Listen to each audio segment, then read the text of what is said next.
You ask Tiger to solve. This deals with linear equations with one unknown. The final result is x equals 6. Let's solve it step by step. Simplify the expression. Expand the parentheses.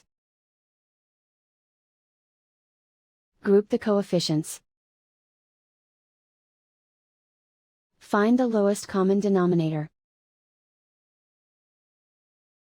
Multiply the denominators.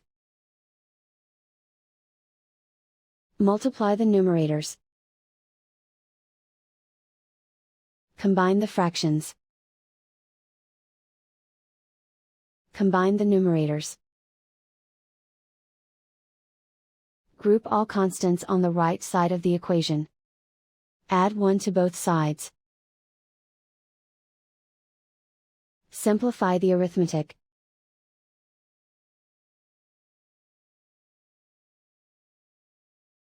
Isolate the x. Multiply both sides by inverse fraction 6/1.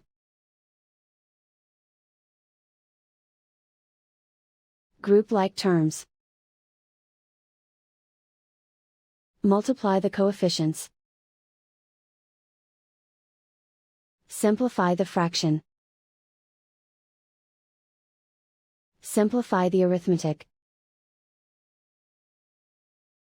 And so the final result is x equals 6.